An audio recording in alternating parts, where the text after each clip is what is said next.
मई 1859 की उस दोपहर उत्तराखंड के सीमांत पिथौरागढ़ जिले के सुदूर गांव मिलम के प्राइमरी स्कूल में महज 13 बच्चों को पढ़ा रहा एक अध्यापक गहरी चिंताओं में डूबा हुआ है। इस सीमांत स्कूल में जिस अध्यापक की नियुक्ति हुई थी वो महज 15 रुपये तनख्वाह में खुश नहीं था। उसके परिवार के ऊपर जितना कर्ज था इस तनख्वाह से उसे चुकाने में उसे 10 साल लग जाते। अभी स्कूल में इंटरवल होने ही वाला था कि एक डाकिया स्कूल के गेट पर पहुंचता है और डाकिये ने अध्यापक को एक चिट्ठी दी। चिट्ठी को एक सांस में पढ़ने के बाद अध्यापक ने एक गहरी सांस ली। मिलम के उस गांव के चारों ओर मौजूद हिमाच्छादित चोटियों को ऐसे देखा मानो फिर उन्हें दोबारा देखने में कितने साल लग जाएं। घर जाकर अध्यापक ने झोला उठाया और गांव से निकल पड़े। जब कई साल बाद वो युवक अपने गांव मिलम वापस लौटा तो वो महज एक अध्यापक नहीं बल्कि एक शख्सियत बन चुका था जिसे इंग्लैंड की महारानी कंपेनियन ऑफ इंडियन एम्पायर घोषित कर चुकी थी। हॉब्सन और जॉब्सन डिक्शनरी में उसके कामों का जिक्र दर्ज हो चुका था।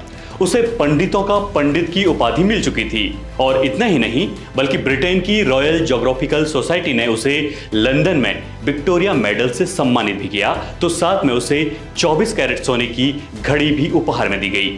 इंग्लैंड की महारानी विक्टोरिया ने उसे न केवल 1000 रुपये सालाना पेंशन प्रदान की बल्कि मुरादाबाद के निकट उसे जागीर भी दी गई। वो अध्यापक दुनिया के इतिहास में अकेले ऐसे शख्स के रूप में दर्ज हैं जिनका नाम लंदन स्थित रॉयल ज्योग्राफिकल सोसाइटी की बिल्डिंग के मुख्य प्रांगण पर खुदा हुआ है। पिथौरागढ़ के सुदूर गांव मिलम के उस स्कूल से अंतर्राष्ट्रीय बुलंदियों की उड़ान भरने वाले ये महान शख्स थे नैन सिंह रावत, जिन्हें इतिहास में पंडित नैन सिंह रावत के नाम से याद रखा गया। नमस्कार, मेरा नाम है जय रावत और आप देख रहे हैं हमारी खास सीरीज हस्ताक्षर का ये विशेष एपिसोड जिसमें हम उस महान नैन सिंह रावत की बात कर रहे हैं जिन्हें भारतीय समाज खासकर उत्तराखंड ने भुला ही दिया होता अगर 21 अक्टूबर 2017 में गूगल ने उनके जन्मदिन पर अपने डूडल में उन्हें जगह ना दी होती। उस सर्वेयर नैन सिंह रावत की बात जिनकी जिंदगी की कीमत उनके समाज और गांव वालों के लिए बस इतनी भर ही थी कि उन्हें उनके पिता के कर्मों का फल सालों तक भुगतना पड़ा। उनके परिवार ने उन्हें बेसहारा छोड़ दिया और उन्हें मजबूर होकर बहुत दर्द भरा जीवन जीने के लिए मजबूर होना पड़ा। लेकिन फिर भी नैन सिंह इन तमाम कठिनाइयों और दुश्वारियों के बीच हिमालय की कंदराओं में किसी फूल की तरह खिले, ऐसे खिले कि वो एक दिन ब्रिटिश हुकूमत के खासम खास बन गए। नैन सिंह ब्रिटानिया हुकूमत के लिए कितने महत्वपूर्ण थे इसकी तस्दीक उस ऐतिहासिक घटना से की जा सकती है जब नैन सिंह रावत की महज मौत की अफवाह उड़ी। लेकिन उसी दिन दुनिया में थ्योरी ऑफ इवोल्यूशन जैसे आविष्कार देने वाले महान वैज्ञानिक चार्ल्स डार्विन की सच में मौत हुई थी। एक की अफवाह और दूसरे की असल मौत।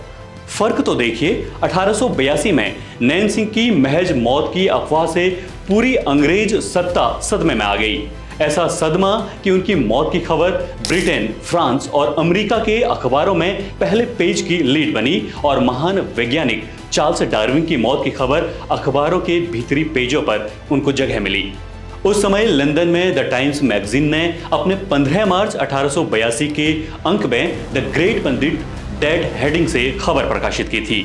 रॉयल ज्योग्राफिकल सर्वे में यूरोप के महान वैज्ञानिक चार्ल्स डार्विन की याद में आधे पेज का लेख छपा जबकि नैन सिंह को याद करते हुए 4 पेज छापे गए। नैन सिंह पर यह आर्टिकल अंग्रेज शिक्षाविद एडम स्मिथ ने लिखा था। पंडित नैन सिंह रावत ने जो ऐतिहासिक खोजी यात्राएं की वो कितनी महत्वपूर्ण थी उसके लिए हमें लगभग 220 साल पीछे की ऐतिहासिक और भौगोलिक घटनाओं को समझना होगा। उस दौर में जब ईस्ट इंडिया कंपनी ने भारत में सर्वे ऑफ इंडिया की स्थापना की थी और सर्वे ऑफ इंडिया ने 1802 के शुरुआती सालों में ग्रेट ट्रिग्नोमेट्रिकल सर्वे का काम शुरू कर दिया था। भारतीय उपमहाद्वीप का नक्शा तैयार करने के दौरान जब जरूरत महसूस हुई कि भारत की पूर्वी और उत्तर पूर्वी दिशा में स्थित हिमालय श्रृंखलाओं के पीछे आखिर क्या है, पंडित नैन सिंह रावत पर शोध कर उन पर प्रसिद्ध किताब एशिया की पीठ पर लिखने वाले इतिहासकार डॉक्टर शेखर पाठक बताते हैं कि उस समय यूरोप में दक्षिण अमेरिका के एंडीज को सबसे ऊंची पर्वतमाला मानने की गलतफहमी मौजूद थी।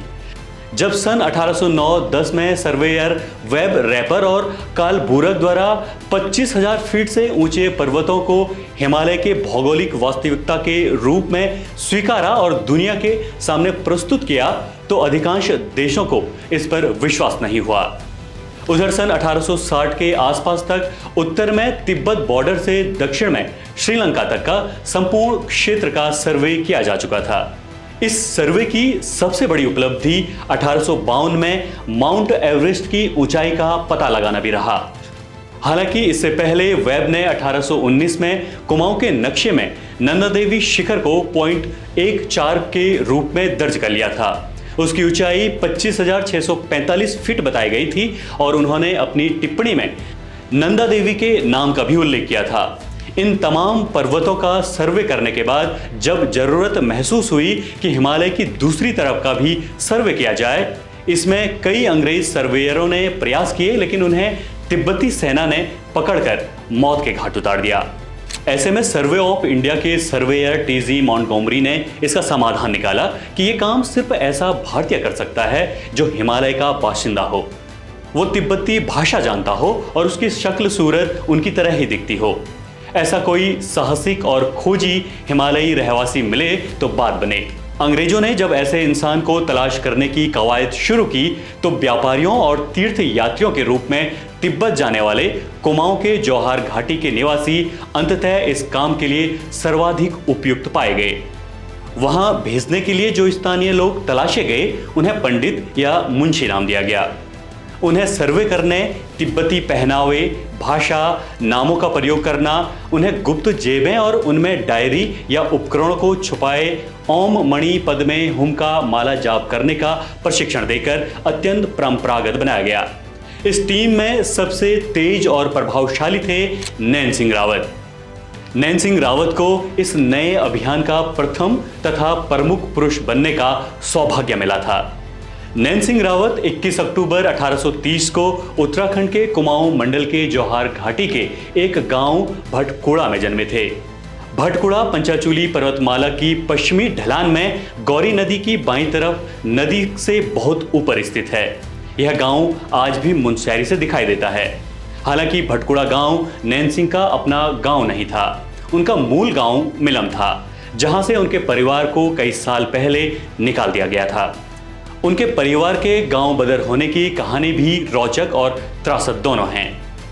कुमाऊं में गोरखा शासन के आने के बाद सन 1795 में जन्मे अमर सिंह लाटा यानी नैन सिंह के पिता का पहला विवाह नीति घाटी में हुआ था। जब अमर सिंह लाटा 24 साल के हुए तो वह मिलम गांव के सायाना राठ में विवाही गई एक विवाहिता लखमा के प्रेम में पड़ गए और लखमा को उठाकर अपने घर ले आए। इस बारे में नैन सिंह ने अपनी डायरी में लिखा है कि मेरे बाप लाटा बूढ़ा सन 1795 में पैदा हुए। करीब 24 या 25 बरस की उम्र में एक ऐसी चूक हुई कि केसर सिंह नितवाल नीति वाले को उठा लाया, जिससे मेरे पिताजी लाटा बूढ़ा को उनके बाकी 4 भाइयों ने संपत्ति से अलग कर दिया। जिस हिस्से में 5 भाइयों का हक था उसे चारों ने आपस में बांट लिया। प्रताड़ित लाटा ने हिम्मत नहीं हारी और वह विवश होकर अपनी दोनों पत्नियों के साथ मुंशारी के सामने भटकुड़ा में रहने लगे। लाटा के लिए यह वनवास 27 सालों का रहा। यह उनकी दोनों पत्नियों के लिए एक कठिन स्थिति थी। लाटा ने अपने हिस्से की पैतृक संपत्ति के लिए कुमाऊं कमिश्नर ट्रेल के न्यायालय में आवेदन किया, लेकिन इसमें उन्हें सफलता नहीं मिली। इस सदमे को उनकी दोनों पत्नियां बर्दाश्त नहीं कर सकी और दोनों ने गौरी नदी में कूदकर आत्महत्या कर ली। इसके कुछ समय बाद अमर लाटा ने तीसरा विवाह किया, जिससे नैन सिंह पैदा हुए। लेकिन कुछ समय बाद नैन सिंह की मां की भी मौत हो गई। पत्नी की मौत से 1 साल पहले अमर सिंह बूढ़ा नैन सिंह और अन्य बच्चों के साथ अपने पैतृक गांव मिलम लौट आए। जब अमर सिंह लाटा की मौत हुई उस वक्त नैन सिंह की उम्र 18 साल हो चुकी थी। नैन सिंह जब अपनी जवानी की दहलीज पे खड़े थे, उस वक्त कुमाऊं में ईस्ट इंडिया कंपनी के शासन के 15 साल पूरे हो चुके थे। यह कुमाऊं के दूसरे कमिश्नर जॉर्ज विलियम ट्रेल का दौर था, जो कि 1816 से 1836 तक रहे। इसी साल ट्रेल ने कई सालों से बंद मल्ला दानपुर तथा मल्ला जौहार के मार्गों को खाती गांव से पिंडारी ग्लेशियर तक खोला था। 1830 के बाद इस मार्ग को ट्रेल पास कहा गया। इसी 1830 के साल में नैन सिंह के जन्म से कुछ महीने पहले भविष्य में उनका सहयोगी बनने वाला और उसे दुनिया के सामने पेश करने वाला थॉमस जॉर्ज माउंटगोमरी भी जन्म ले चुके थे। ये वही साल था जब लंदन के रॉयल ज्योग्राफिकल सोसाइटी की भी स्थापना हुई, जो भविष्य में नैन सिंह और माउंटगोमरी दोनों को दुनिया के सामने प्रस्तुत करने का माध्यम बनने वाली थी। आश्चर्य की बात यह भी है कि भारतीय सर्वे विभाग की स्थापना ईस्ट इंडिया कंपनी के शासन के शुरू होने के महज 10 साल बाद 1767 में हो चुकी थी, जबकि इसके 63 साल बाद 1830 में लंदन की रॉयल ज्योग्राफिकल सोसाइटी की स्थापना हुई। उधर पहले मां और फिर पिता की मौत के साथ नैन सिंह और उसके सभी भाई असहाय हो चुके थे। असहाय होने का बड़ा कारण ये भी था कि मिलम लौटने पर भी उनके पास ना अपना घर था और ना ही खेती। इसी दौरान उनकी अपनी सौतेली मां से भी झगड़ा हो गया। झगड़े का कारण उनकी गरीबी और अभाव था। परिवार की न्यूनतम जरूरतें भी पूरी नहीं हो पा रही थी। मां की बातों और व्यवहार ने उन्हें जितना दुखी किया, उससे ज्यादा वह अपने निठल्लेपन से दुखी थे और जुलाई 1851 में वह अपने घर से निकल पड़े।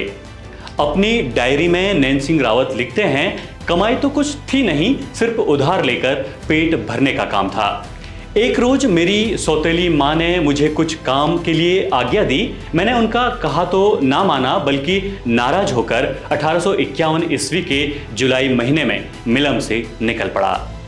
मुंशारी, दानपुर, बधान, हुमली, बलान और ईरानी पाना होते हुए जोशीमठ के रास्ते बद्रीनाथ जा पहुंचा। इसके बाद उन्होंने बकरियों और ऊन की खरीद फरोख्त का काम शुरू किया, जिसके लिए पहली बार वो तिब्बत पहुंचे। लेकिन व्यापार में उन्हें जबरदस्त घाटा हुआ और वो फिर से मुफलिसी में जीवन काटने लगे। अब दिक्कत इसलिए भी ज्यादा थी क्योंकि वो माणा गांव में विवाह भी कर चुके थे और उनकी पत्नी अब मिलम उनके गांव में रहने लगी थी। जीवन को पार पाने की इसी उधेड़बुन में एक दिन वो किसी काम से रामनगर मंडी जा रहे थे, जहां उन्होंने सुना कि अडोल्फ रॉबर्ट और हरमन स्लोंगेट वाइट नाम के 3 जर्मन सर्वे वैज्ञानिक कई इलाकों में काम करने के बाद लद्दाख और तुर्किस्तान की ओर जा रहे हैं और उन्हें कुछ लोगों की अपने सहयोगी के रूप में जरूरत है। इस अभियान में उनका चयन हो गया और यहीं से उनके जीवन के नए दरवाजे खुले। इस पूरी यात्रा में नैन सिंह के व्यवहार से जर्मन वैज्ञानिक बहुत खुश हुए, इतने खुश कि वो नैन सिंह को 3 साल के लिए लंदन ले जाना चाहते थे, जहां उन्हें अपने इस सर्वेक्षण कार्य को अंतिम रिपोर्ट का रूप देना था। उन्होंने ये प्रस्ताव नैन सिंह के सामने रखा और उन्हें बताया कि उन्हें लंदन में 100 रुपये हर महीने और 1000 रुपये अग्रिम रूप से घर के गुजारे के लिए दिए जाएंगे। इतनी राशि को सुनकर नैन सिंह को विश्वास नहीं हुआ, लेकिन नैन सिंह को एक भय अब सताने लगा, भय सामाजिक अंधविश्वास का। उन्हें बचपन में बताया गया था कि समुद्र पार करते ही उनका जाति और धर्म नष्ट हो जाएगा और अगर ऐसा हुआ तो उनको उनके परिवार समाज से अलग कर दिया जाएगा। प्रोफेसर शेखर पाठक अपनी किताब में लिखते हैं कि अल्मोड़ा शहर में तो सन 1900 के बाद तक भी समुद्र पार करने वाले को जाति से बहिष्कृत कर दिया जाता था। इस मामले में राष्ट्रवादी कुमाऊनी कवि गौरीदत्त पांडे अथवा गौरदा के भाई भोलादत्त पांडे को अध्ययन के लिए जापान जाने के कारण जाति से बाहर कर दिया गया था।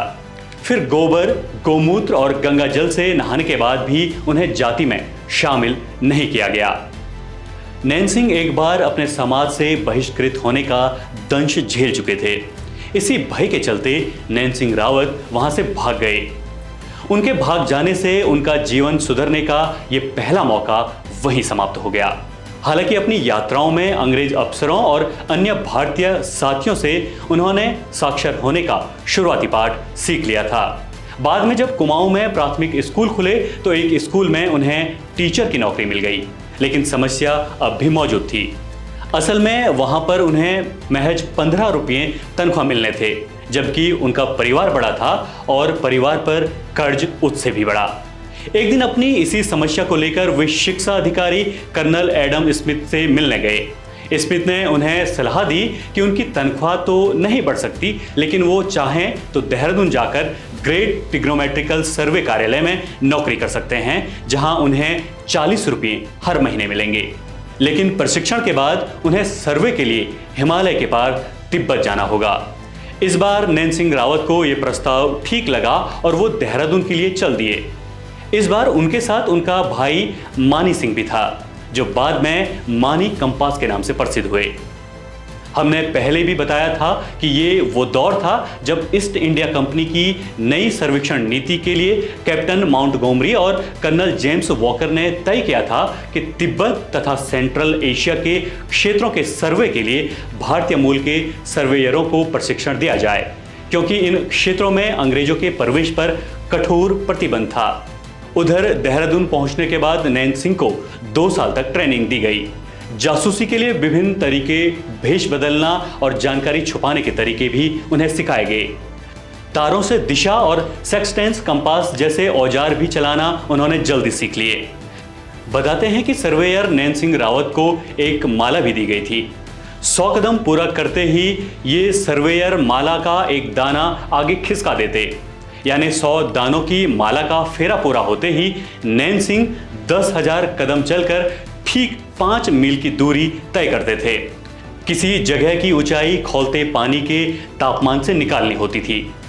नैनसिंह और उनके भाई मानी सिंह 1865 में काठमांडू होते हुए तिब्बत में दाखिल हुए थे। बताते हैं कि मानी सिंह कुछ ही दिनों बाद पश्चिमी तिब्बत से वापस आ गए, लेकिन नैनसिंह व्यापारियों के कारवां के साथ लामा के भेष में ल्हासा तक पहुंच गए। उन्होंने दुनिया में सबसे पहले ल्हासा की समुद्र तल से ऊंचाई नापी थी। इसके साथ उन्होंने इस शहर के अक्षांश और देशांतर की भी गणना की थी। यह आज की आधुनिक मशीनों से की गई गणना के बहुत करीब है। गणनाओं को करने के बाद नैनसिंह उन्हें या तो कविताओं के रूप में याद रखते या फिर पूजा चक्र में छुपा कर रख देते। तिब्बत के रास्ते नापते हुए नैनसिंह ने मानसरोवर के रास्ते कुल 1200 मील पैदल चलकर अपना पहला अभियान खत्म कर 1866 में वापस लौटे। 1867 में शुरू हुए अपने दूसरे अभियान में नैनसिंह ने पश्चिमी तिब्बत का भौगोलिक सर्वे किया। अपने आखिरी सफर में नैनसिंह लेह से ल्हासा होते हुए तवांग पहुंचे। वे पहले व्यक्ति थे जो सांगपो नदी के साथ 800 किलोमीटर पैदल चले। उन्होंने ही दुनिया को बताया कि सांगपो और ब्रह्मपुत्र एक ही हैं। उन्होंने सतलुज और सिंधु के उद्गम भी खोजे। नैनसिंह ने सर्वेयरों की एक परंपरा शुरू कर दी। उनके बाद उनके चचेरे भाई किशन सिंह, कल्याण सिंह आदि ने विभिन्न इलाकों से तिब्बत में प्रवेश कर महत्वपूर्ण भौगोलिक जानकारियां इकट्ठा की। इनके आधार पर कैप्टन माउंटगोमरी ने तिब्बत का सटीक नक्शा बनाया। उनके काम के लिए बाद में ब्रिटिश सरकार ने उन्हें 1000 रुपये सालाना की जागीर भी सौंपी थी। करीब 57 साल की उम्र में अपने गांव मिलम में उनकी मृत्यु हो गई। रॉयल ज्योग्राफिकल सोसाइटी में जो शोक संदेश है उसके मुताबिक करीब 1 फरवरी 1882 को उनकी मृत्यु कॉलरा से हुई। हालांकि उनकी मौत की ये जानकारी गलत है और उनकी मृत्यु 1885 में हुई थी। पंडित नैनसिंह रावत एक अच्छे लेखक भी थे। उन्होंने अक्षांश दर्पण और इतिहास रावत कौम नाम से 2 किताबें भी लिखी। उनकी यात्रा डायरियां दुनिया भर के खोजकर्ताओं के लिए पवित्र ग्रंथ हैं। ये डायरियां भी विलुप्ति के कगार पर थी, लेकिन इतिहासकार डॉक्टर शेखर पाठक ने इन डायरियों को अलग अलग इलाकों से इकट्ठा कर उन पर शोध किया और 4 खंडों की एशिया की पीठ पर किताब लिखी, जो पंडित नैनसिंह के पूरे जीवन और खोजपरक यात्राओं पर विस्तार से प्रकाश डालती है। उनकी खोजों के लगभग 140 साल बाद भारत सरकार को भी उनकी याद आई। साल 2004 में उनके नाम से एक डाक टिकट जारी हुआ। हम पहले भी बता चुके हैं कि गूगल भी अपने डूडल के जरिए इस महान सर्वेयर को याद कर चुका है। 2006 में जौलजीबी से मुंशियारी मोटर मार्ग नैनसिंग के नाम पर घोषित किया गया था। जाते जाते आपको एक दिलचस्प जानकारी और बताते हैं जो बहुत ही कम लोगों को पता है। ऐसा तथ्य जिसका पूरा विस्तार से उल्लेख डॉक्टर शेखर पाठक की किताब पंडितों के पंडित में मिलता है। नैनसिंह के पिता लाटा यानी अमर सिंह अपने पिता धामू बूढ़ा की तीसरी पत्नी के चौथे और सभी भाइयों में 9वें बेटे थे। नैनसिंह के दादा धामू बूढ़ा की पहली पत्नी मुंडली बूढ़ी के 3 पुत्र थे। पहले जसपाल रावत, दोलपा रावत और सूरज रावत। पहले बेटे जसपाल सिंह रावत के बेटे उत्तम सिंह रावत ने सन 1878 में ईसाई धर्म स्वीकार कर लिया था। ये जौहार घाटी में धर्मांतरण की पहली तथा अंतिम घटना थी। जॉन, फ्रैंक, सिरिल और ऑर्थर रावत उत्तम सिंह की संतान नहीं थी। उनकी बेटी फोबी रावत का विवाह अल्मोड़ा के मनोहर लाल कार्की से हुआ था। प्रसिद्ध गायिका सुभा मुदगल की मां जया गुप्ता इसी दंपति की बेटी हैं। नैनसिंह अपने परिवार से सर्वे ऑफ इंडिया के अकेले सर्वेयर नहीं थे, बल्कि उनके परिवार से उनके भाई मानी सिंह, किशन सिंह और कल्याण सिंह ने भी तिब्बत की कई यात्राएं की। उनका नाम भी सर्वे के इतिहास में प्रख्यात है। उनके परिवार के राजेंद्र सिंह रावत अपने परिवार के साथ मौजूदा वक्त में मसूरी में रहते हैं। आपके लिए ये स्क्रिप्ट लिखी थी हमारे सहयोगी मनमीत ने। आपको हस्ताक्षर का ये कार्यक्रम कैसा लगा हमें कमेंट कर जरूर बताएं और ऐसे ही कार्यक्रम देखने के लिए thirdpole.live को सब्सक्राइब करें। नमस्कार।